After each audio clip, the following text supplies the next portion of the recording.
Hello, and welcome to today's episode of the For the Joy Missionary Show. I'm your host, Jill Simons, and I am so excited to be joined by someone who is actually a member of one of our Joy Pods right now, who I've had the incredible pleasure of getting to know and walk with as she walks through the Joy Pod program with me right now.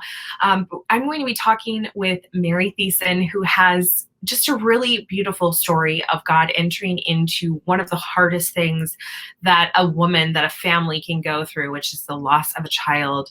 And she's going to be sharing with us about her experiences as we begin this Infant Loss Awareness Month of October. This is a topic that many of you know is close to my heart, having suffered a loss myself several years ago. And I know that so many of you and your mothers and sisters and friends have been through the same thing. And what Mary's going to do today is share about her own story and also help us really have some practical advice about how to move forward ourselves and to move forward with the people that we love that find themselves in this situation. Mary has 6 children, 4 in heaven, 2 here, almost 1-year-old twins that keep her incredibly busy. And we're so thankful for her making the time to be here with us today. So thank you for being with me, Mary. Thank you for having me, Jill. I'm so thrilled to be able to be part of your show and also to talk about a little bit about the Joy Pod, hopefully, too. Yeah, absolutely. So, Mary, first of all, just to start out, tell us a little bit about yourself and just kind of where you're at in life right now. Sure. So I am a wife of almost 10 years to Jaime. We have twin boys that are almost 1 year old. They'll be 1 in October, Blaise and Gabriel. And of course, we have the 4 that we lost prior to Blaise and Gabriel. Very, very much exciting times in our family right now. As we, in 3.5 weeks, completed a move from Champaign, Illinois, and now we're in Northwest Minnesota in Bemidji.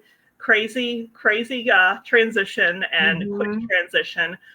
For my husband's job, but he's getting ready to get his doctorate and he's in his first teaching position. So it's been a lot of stress and a lot of anxiety, but we're also so happy that God has brought us to this point. Yeah, absolutely. So tell us about your walk through, really the walk through your marriage as you have gone through these losses with your husband and come to the point of finally conceiving twins. Sure. So my husband and I were married in November of 2011. At the time, I made $10 an hour and he was in school. So we lived with his parents. Completely unexpected, we found out I've been having some strange symptoms about 4 or 5 months after we got married. Kind of some dizziness and things, and completely unexpectedly found out I was pregnant. That was kind of a panic thing because we didn't want to, have a child and be living with Jaime's parents. But just 2 days later, I found out my hormone levels were going down, which indicated a miscarriage. I also, at that point, the OB could not rule out some ovarian cancer for me. So at that point, thankfully, it was not. We got that checked out. That was just, I was stunned. I was shocked to have to join that club, 5 months after my marriage. Yeah. It was something, jarring. I never thought that was a possibility. It's not something that's talked about, in marriage preparation or anything like that. But really the idea that, being open to life is also being open to death. And that never crossed my mind. So at that point, I started looking for answers. I mean, like, why do women have miscarriages? I was able to find some information out through NAPRO technology, the Creighton method, if you're familiar with that. Absolutely. And, found out that I had PCOS, and they were able to give me some progesterone as well. I was also deficient in that. So able to correct that. And I had this information in hand about a year later, and I'm like, everything's going to be wonderful. It's going to be great. We found the answer. My husband started graduate school. We weren't necessarily planning on having a child, but in late 2015, I found out I was pregnant again. I'm like, okay, well, we've got the stuff on board. We've got the progesterone. It's going to be fine. Come to find out, that was a blighted ovum. So the baby never actually started growing past the fertilization stage. It was hard to find that out, 3 days before Christmas. Traveling for Christmas and family while I was having the miscarriage actively. So that was a very, very hard thing. I'm like, God, why are you doing all of this? Yeah. I couldn't put my hand around, put my head around all of it. Next pregnancy came in 2017. Again, not really a planned thing. This one was ectopic. So the baby attached in the tube rather than in the uterus. I had to have surgery in order to remove the tube. So I did lose a fallopian tube. And of course, that concerned me because whatever fertility I had left just got slashed again. Yeah. At that point, I'm like, okay, this has got to be more than just bad luck. Something has got to be wrong. Yeah. I started exploring treatments and surgery. I did have exploratory surgery with a NAPRO physician. Didn't really yield a whole lot of answers, except that my other fallopian tube that I still had was also blocked. So in order to fix that, I had to go to a surgeon who's actually also did IVF. And of course, with being Catholic and with the teaching of the church regarding IVF, that is not a road I wanted to go down. Right. The doctor was like, really? You'd rather have the surgery than the IVF? I'm like, yes, that is that important to me. Yeah. I will give the man credit. He completely respected it.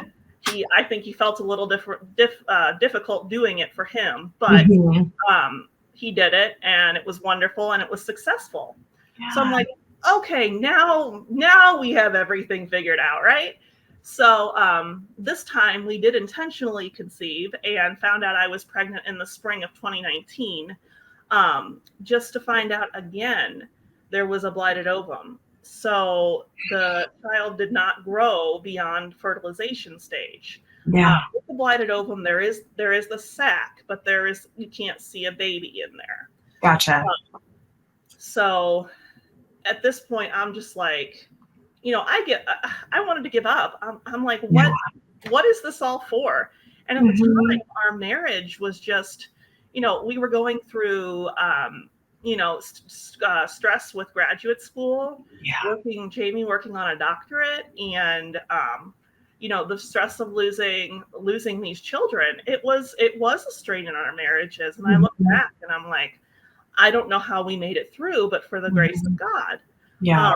I think that's the power of the sacrament of matrimony. And in late 2019, I just started to have severe doubts about my faith. At the same time that I miscarried in 2019, I had a loss of a coworker to a suicide right at the same time. I was just like, what have I been doing for 30 some years of my life? What is this God that I'm worshiping? That I understand, we have to suffer, but my goodness, isn't it enough? Yeah. Just feeling like there's one thing piled on top of another. So I really, in late 2019, I was like, God, I can't deal with you. And I just shoved him away. Yeah. I still really had that hope alive, that maybe one day, maybe God really is good, and maybe one day we really will still have a baby. Yeah.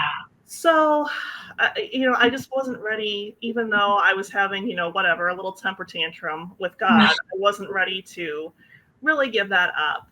In early 2020, after I was denied via medical insurance to go to a doctor I really wanted to go to, we started treatments in line with the church in our local town, which was Champaign-Urbana at the time.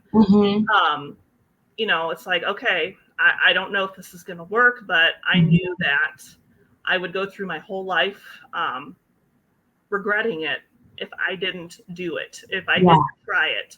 If I wasn't supposed to have babies on this earth, okay, but I need to try this. So we did. And the very first cycle that we tried, it happened to, we were doing the baseline ultrasound, and she said, hey, you've got 2 follicles there. She goes, are you okay with that? And I said, sure, because I didn't get anything, you know? So we proceeded with that cycle. So we knew there was a possibility of the twins, but, you know, I didn't think I was even going to get pregnant, much less get twins. And we found out I was pregnant. So very much holding our breath at 6 weeks. We found out that there were indeed 2 of them in there. And this was 2 days after the World Health Organization declared COVID-19 a pandemic. So, yeah, this was, I know, right? So they started canceling my appointments. My gosh, you can't, you know, it's I was like, God, you can't be doing this. This can't be happening. I was like, I need you, and I'm not going to get through this pregnancy and through this life without you. I had returned to church the weekend before. They kind of shut everything down, and then it was gone. So, you know, just that time of pregnancy and being at home and not knowing what was going to happen, I was just, it was a blessing looking back. That I was able to be at home, home, not have that concerns about getting the disease with the pregnancy. And it was a time of great spiritual growth, even though I was just cut off from what I wanted to return to. Just had so many prayers going for me. You know, I met so many beautiful women through the Blessed Is She Facebook groups. There's also a Facebook group called Mommy to a Little Saint. With Catholic pregnancy and infant loss support. They were just a beautiful group for me. I had tens of thousands of prayers going for these guys, tens of thousands, and that blew me away. Just amazed by the love of the Christian and the Catholic community for me. We made it through, and on October 22nd of last year, I delivered Blaise and Gabriel, and it has been, I just never thought I'd be here, and it's been an amazing ride. Praise you, Jesus. Oh my goodness. That is just, you know, it's clear that I'm tearing up, because it's just, I mean, just the seasons are so long when they're the hard seasons, I feel like. And it is, you know, it's so easy to then, when we're out of them, to just be like, oh yeah, that thing that happened, and to really like not sit with the magnitude of what we've walked through. And so I love hearing your story and hearing the ways that it shaped you and has created this ground where I know, just from knowing you personally, Mary, the amount of effort and time that you're putting into your personal development and really investing in who God created you to be now, I think in a large part because of the magnitude of the struggle that you walked through. Do you feel like that's fair to say? Absolutely. And, you know, it's just been helpful to be able to process everything that's gone through and what I'd ultimately like to do with that. I want to share my story. I want to bring hope and healing to women and men and families who have gone through this devastating loss, who they never even thought that was a possibility during their engagement or on their wedding day. Just the thing that I had said earlier, and I had heard from someone else, you know, the openness to life is openness to death. Yes. And that's a really bitter pill for me to swallow. But in time, I've been able to digest and process that a little bit more. Absolutely. That's something I've never heard it phrased that way either, but that really is very powerful. And that is something that you're right. We just don't put as part, we talk in marriage preparation about, you're going to have arguments about finances and you're going to, how to parent the children that you have, but with such a expectation that they will be there. And I think that that's something and it was, my parents had gone through several miscarriages. And so that was something that I was aware of being just in my family, that it was a possibility. But had that not been the case, I don't think I would have thought about that at all either. And it's so interesting the way that, because these evil things that happen to us, which it is an evil thing that we don't have these children here with us, that we're given immortal souls and that are just as much our children as our children that are here. But it's not that God willed an evil thing, it's that he allowed something. And the consolation that God gave me actually prior to my miscarriage with my daughter Frances was that she was really intended to be our family member in heaven. And that's very much that was just something given to me in the moment of walking through that. But how powerful that these children are praying members of our family now. Oh, absolutely. I am so thrilled to know that they are in heaven and they are rejoicing with the saints. Incredibly powerful intercessors for us. Yes. What I did learn, especially in the last few years, having lost both of my grandmothers as well, I think the veil between heaven and earth is thin. And I think it's a lot thinner than we think. As I came up as a cradle Catholic, you hear all about, heaven and earth and God, and okay, yeah, that's all nice. We'll go there after we die. But I didn't take a lot of time to sit with that reality.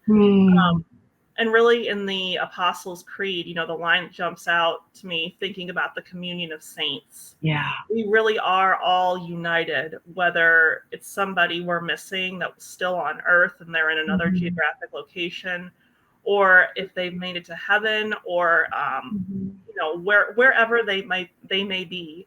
Our communion of saints really holds us together. And I'm just so thrilled that, my grandmothers and grandfathers, are dancing up there with my little guys.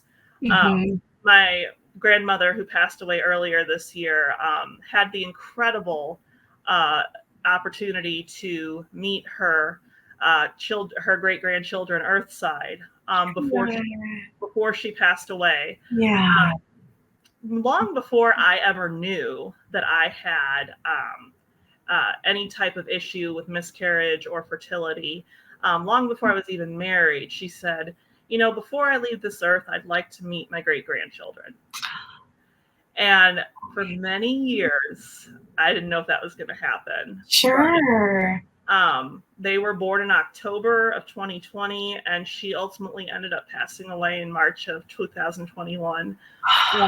I was so blessed to be able to give the remembrance, the eulogy at the Mass. And I told that story because I wanted people to know that no matter what you're going through or whatever it is in your life that you're dealing with, God is faithful. Yeah. Even if we can't see it. Absolutely. God is faithful. So in having walked through so much of this yourself, and we obviously talked about the marriage prep part of it, where it's not something that we're really formed to receive in marriage preparation, where else do you see there's a real poverty of information or education about this for people that you wish would have been there when you were walking through these things initially? I will say that in the medical community, even though they deal with it, obviously it's not something they really want to talk about. Yeah. Even obstetrician gynecologists don't really want to address that. I think something like that would be helpful. And now I had the most wonderful Catholic OB that had the honor of being with me through pregnancies and, understanding she had the same belief system I do about heaven and the soul and everything. So that was very helpful. But I think in order to be, a little more realistic, I do think that should be mentioned, 20 or 25%, wwhatever the statistic is. Yeah. Pregnancies do end in a loss. You're going to know someone or it's going to happen to you. Yeah. That's not something pleasant. People don't want to talk about that. I get that. But just, letting it soak in a little bit that, this is common. And this might happen. So I think that would be very helpful. Now, in my case, I've had wonderful friendships, and when we were in Champaign, Urbana, we formed the most beautiful friendships that I pray will go on for life and beyond. They were, people from my parish were there for me. They cooked meals. They just came over. They sent flowers. Just, we're here for you. Yeah. And I think people do need to do that. I know people feel awkward after this has happened. We don't have a script for what we're supposed to follow when this happens. But I promise you that reaching out and letting them know that you are there and that you care is what they want. At least I think it's what most people want. It's certainly what I wanted, and the acknowledgement of the child. Absolutely. Lost as well. Not to be swept under the rug. Yeah, absolutely. That's one of the products that I am most passionate about here. And I mean, I guess kind of too is the miscarriage card that I created for Pink Salt Riot. And then there's also a miscarriage anniversary card.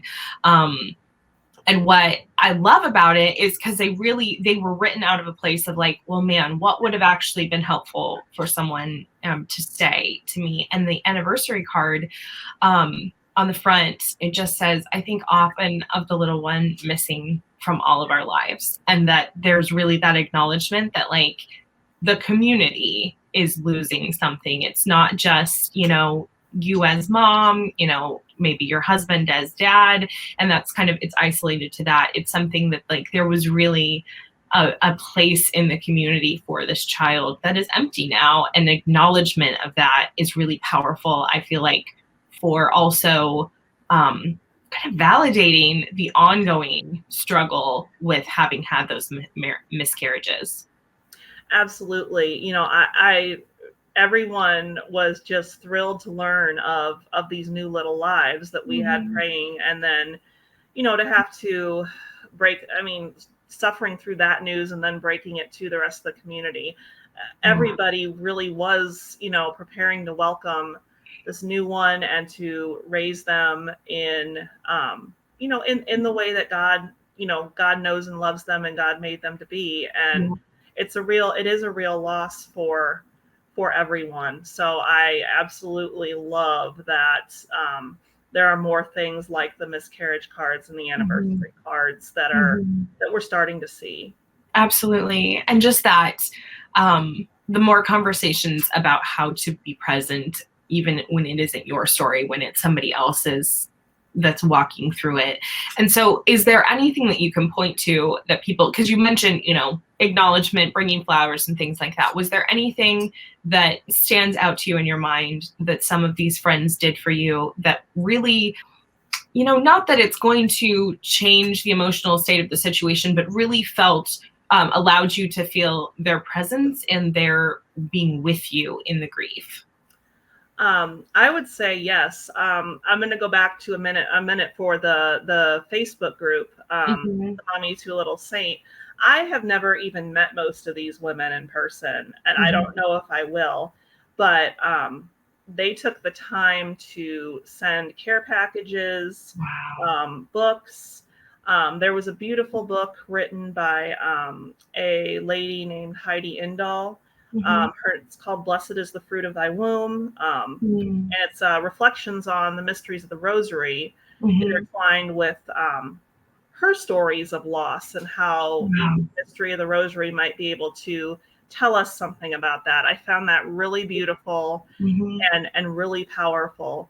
Our priests at our church, at one point, they had offered a private mass with Jaime and I, just to let us know we're walking with you. You know, we don't understand it as part of our vocation, but we understand who we've lost. Yeah. So that was just a beautiful, beautiful thing, for them to be able to do that. Those are the things that really stand out, you know, the most, about the experiences we had. Do you think it's important? And obviously there's a bit of a personality element to this that doesn't make it necessarily a perfect universal, but do you feel like it's important for women to share about their miscarriages? Yes, I absolutely do. And like you said, there's a certain extent to which women individually will feel comfortable with that. I absolutely do. I am at a point now where I can just share, you know, about it, and not completely, you know, melt down or fall apart. And I'm sensing that call on my life to share that and to bring that to other women. But I think in whatever way it is, women do need to process that. I feel that we named our children. I felt that was very, very powerful way of processing.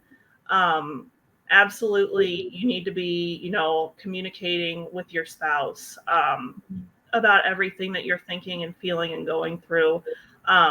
It is, and I will say the women get a lot of the focus, rightly so, but we got to remember our husbands as well. Absolutely. Our husbands do suffer through this. They're not sure always how to support us. Yeah, and that was something that was really interesting in my husband sharing about his process, has been where he was like, it feels strange and frustrating that like I didn't even get the like brief opportunity to know the baby that you did just by like having them internally, you know, literally be a part of you, and yet to have this incredible sense of loss. And there's also another book that I definitely think is worth recommending, is called Grieving Together by Laura Finucci, specifically about this issue of how do we walk through these things as couples in realizing that we're both going to grieve differently and on different timelines and have different needs throughout it, and just being aware of that. Because you're right, a lot of times it does become a conversation primarily about women, which obviously it's very important that we support women, but if we leave the men out, that can really do a disservice to our husbands as well. Absolutely. And I love that you mentioned Laura Kelly Finucci. She's a phenomenal writer and speaker. Now, actually, our story is actually in that book. Now, it was after we'd lost our third. So we hadn't had, you know, the fourth miscarriage, and then we hadn't had our children yet. But I was really grateful to be able to share our story and collaborate just a brief little bit about that. So yes, I would absolutely recommend that book for couples that are going through that. We really appreciated that when we were going through everything. And so it's another thing that comes to mind in the conversation about like the sharing of these things is something that we did, is we actually put our daughter's name in the petitions. And I was far enough along that I knew as a girl, and we had named her also and stuff like that. And we put her name in our church petitions when they did the prayers of the faithful. And it was really interesting because I got a lot of messages then from women that were like literally thanking me for trusting our community with the opportunity to pray with and for our family during that. And I've listened since, and that has not been something that other families have done in our community, though I'm sure that this situation has happened. And I think that there's a real element of being able to accept the grace and the prayers of the people around us when we would prefer that it had just not happened. Obviously, like it'd be much nicer to not have to deal with it at all, but then to trust the community with it when it does happen. Oh, absolutely. Yes, I wanted to run home and get into bed and cover up with the covers and the pillows and never get out again. But it's so important to let people love you and carry you through this. And again, I can't stress enough how wonderful my friends and my parish were for helping me through these things. And then getting to see in the end what happened, and that we brought two beautiful little boys into this world. And we still have four. We have Team Thissen in heaven. We have four beautiful ones. So I just absolutely let people love you, even though it's really awkward, and I get that. But let people love you and accept that grace. Absolutely. Absolutely. Thank you so much, Mary, for sharing your story and for being vulnerable with us with these things that the Lord has given you to walk through. It's been such a pleasure to talk to you.